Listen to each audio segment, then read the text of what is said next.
Hello my dear friends, you're on the Military Summary channel, and today we will discuss the situation in Ukraine on the 28th of October of 2023. Today we have a lot of very interesting updates, so let's start. And first we're going to start with Kursk region, the region of Russian Federation. Today the Ministry of Foreign Affairs of Russian Federation reported that Ukrainians made an attempt to attack the Russian nuclear power plant that located in Kursk region. And as a result of that attack, one of the drones fell down or attacked or damaged the wall of the nuclear waste. Another two drones fell down somewhere in the vicinity of main office of that power plant. Very dangerous attack, and this is very important update because we can connect this attempt to attack of Kursk nuclear power plant with the fact that, as we discussed yesterday, the Russians adopted a new head of airspace forces. So now the Russians can attack the Ukrainian nuclear power plants as some kind of act of mirroring. That was a very dangerous situation, and I don't know what exactly the Ukrainians were planning to achieve by that attack, but we'll see what is going to be next, and obviously the consequences are going to be. Now we are moving to the combat line, and first we're going to start with Avdiivka area, with, to be more precise, with Donetsk direction.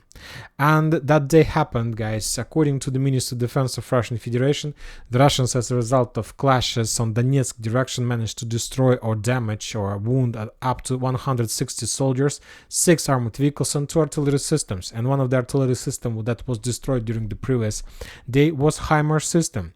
I was waiting for this day for a very long time because this is the first HIMARS system that was damaged or destroyed since the beginning of this year. And the most important thing that we need to mention is that the Russians are saying that HIMARS system wasn't destroyed, but they're saying that the HIMARS system was damaged. So the Russians obviously don't have 100% sure information that they managed to destroy that system, and so we'll see. Maybe they will provide us some updates. For example, on this video I have open for you, we can see the situation of Avdiivka area, and the Russians are publishing the usage of the Terminator armored vehicle system. But there are two important things that you need to take a look and need to note. First of all is that the Russians are using the most modern weapon in the battle for Avdiivka. And the second thing that you need to note is that there is a lot of fog. As you can see, everything is covered with fog, and it's not just the fog of, say, a war or explosions or something like this. This is the fog. And currently the weather is very bad in this area, and the Russians don't have possibilities to continue any offensive operation. Neither the Ukrainians can counter attacks. Everything is covered with fog, and basically there is a real operational pause.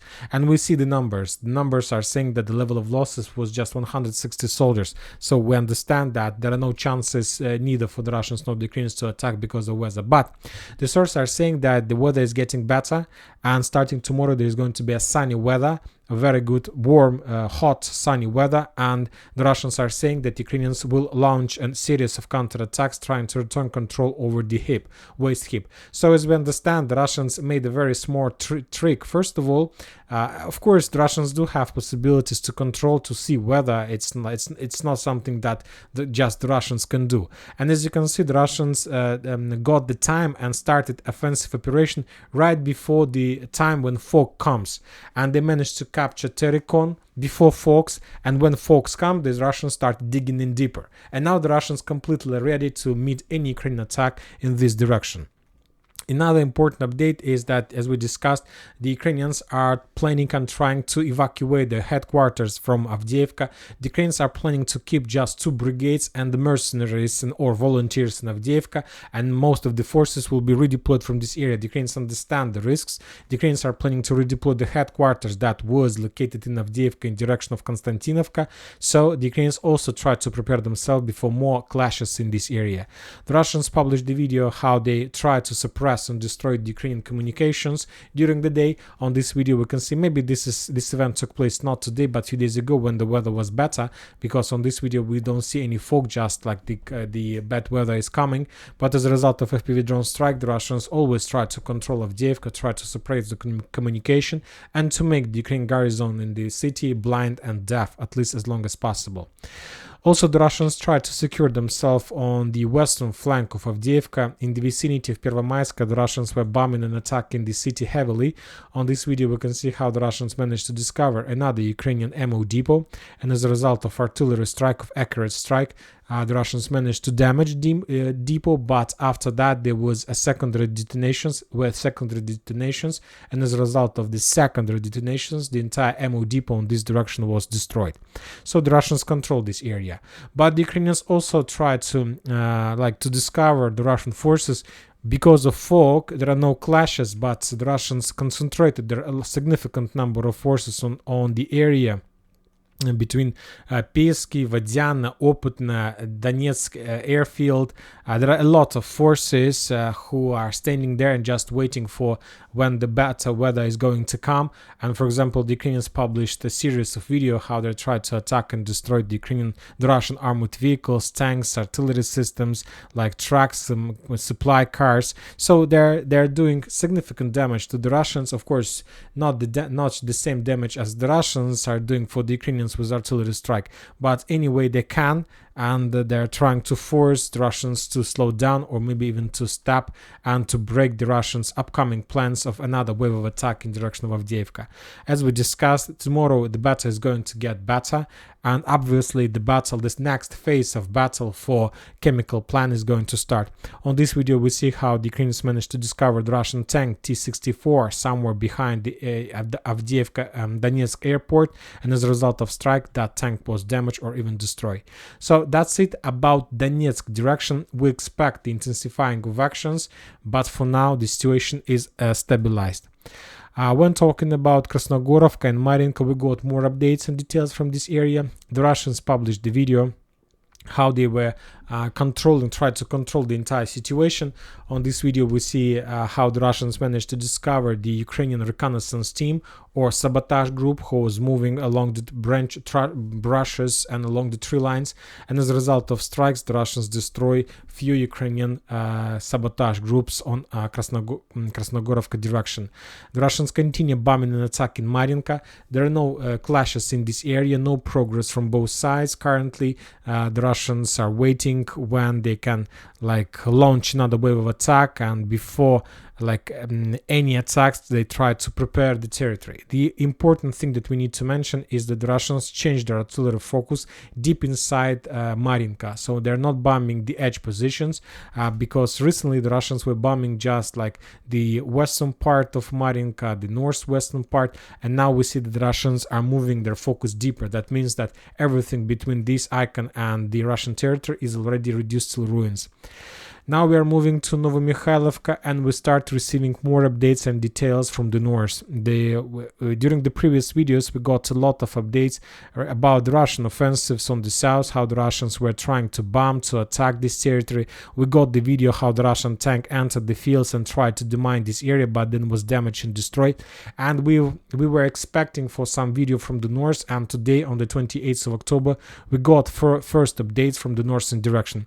Yet the Russians haven't managed to establish control over the Zverina's fortification, but the Russians published the video, a long video, 4 minutes video of the process of how the clashes on this direction take place and are going. On this video we can see how the Russians were bombing and attacking, and the most important that on this video we have the episodes and the scenes how the Russians were bombing and attacking the main supply roads that are heading in the direction of a fortification by the name of Zverina's, and also we got some bombardments and heavy clashes and heavy fire against the Ukrainian positions. This is it in Zverina's itself. So as I understand, based on these geolocations, the Russians have already launched an offensive operation in this area from many directions.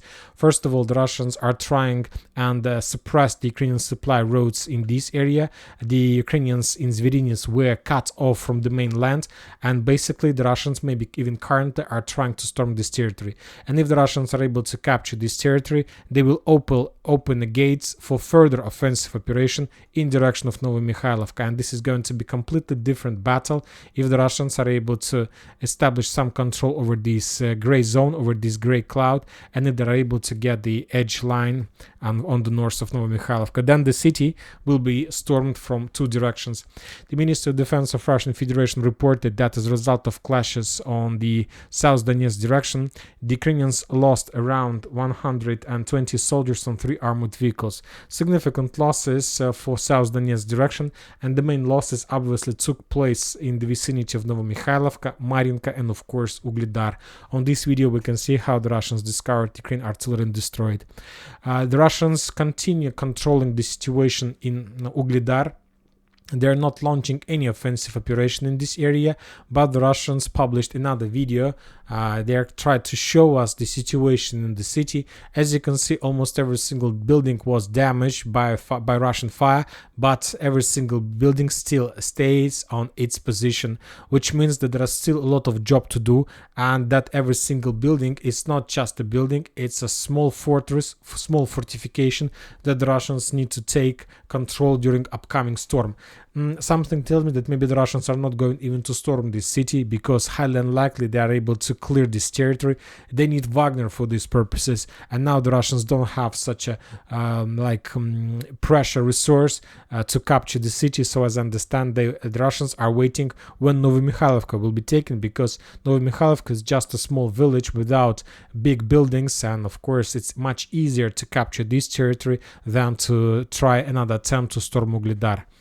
When talking about Avdiivka tactical bridgehead, we got two updates. First of all, the Russians published video of Kherson battalion, how the Russians were bombing and attacking the Ukrainians in this area with FPV drones, with different types of weapons. And the most important update about this Kherson battalion is that this FPV drone and artillery battalion used to operate on Rabotino-Verbova direction. So based on this geolocation, we understand that the Russians have redeployed one of the most experienced and powerful FPV drone battalion closer to South Donetsk direction, to Novomykhailivka, Vremivka, Ugledar, Novomykhailivka. Maybe the Russians are planning to attack, and now they're planning to use like a lot of experienced units on this direction. Now we are moving to Malinovka area, Malinovka village. We have already discussed this village for many times, and today the Russians published another video of Product 305 missile strike, and this is not a self-profit missile, self-pro strike.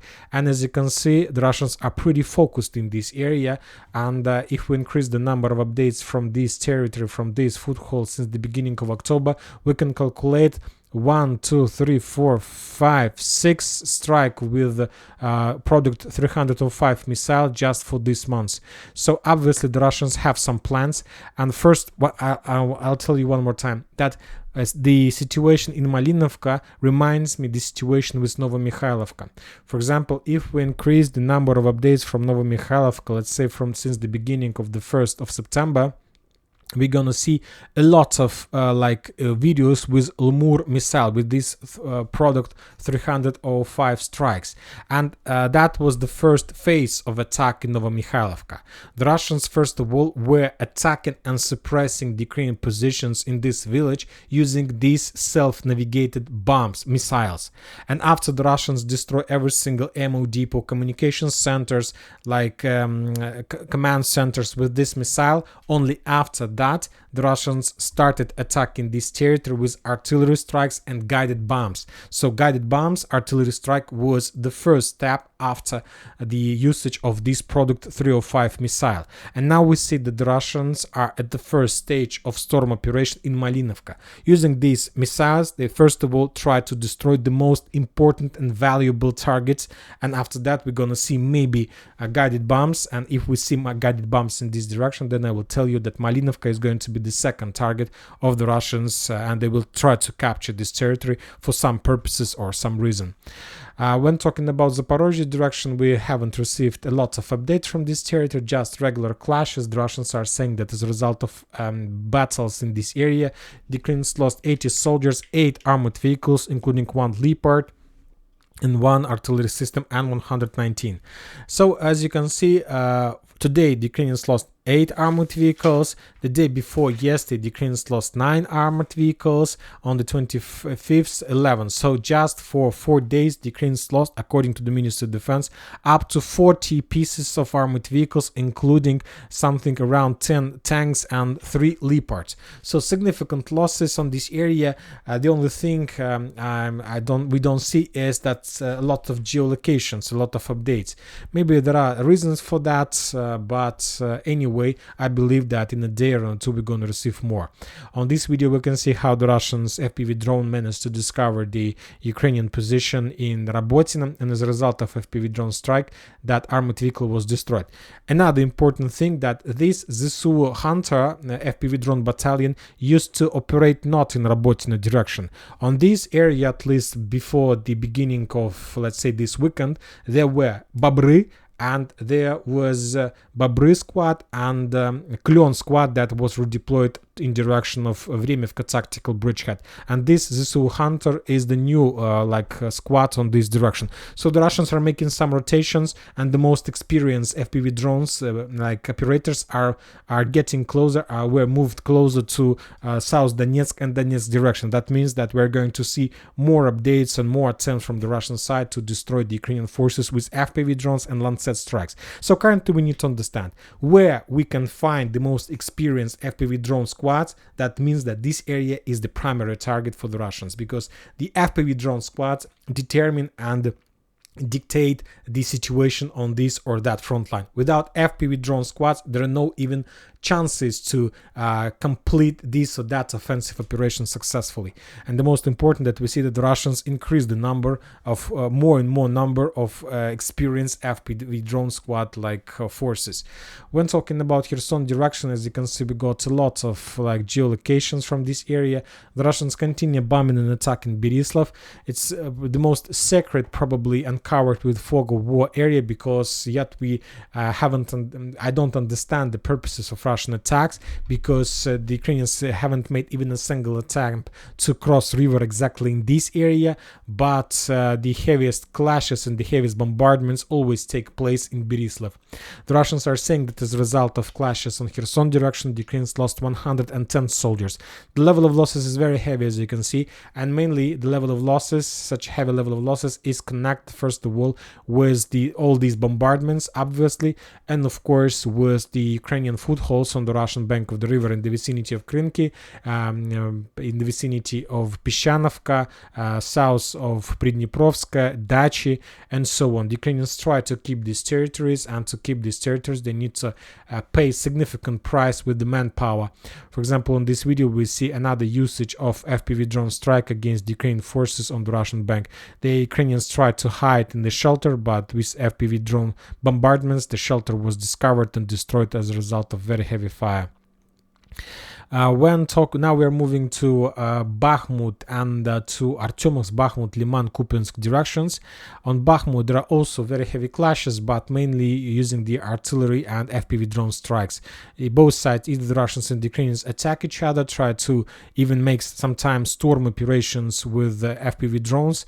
There are no usage of infantry at all from both sides. Nobody wants to risk, and currently both sides try to use just FPV drones.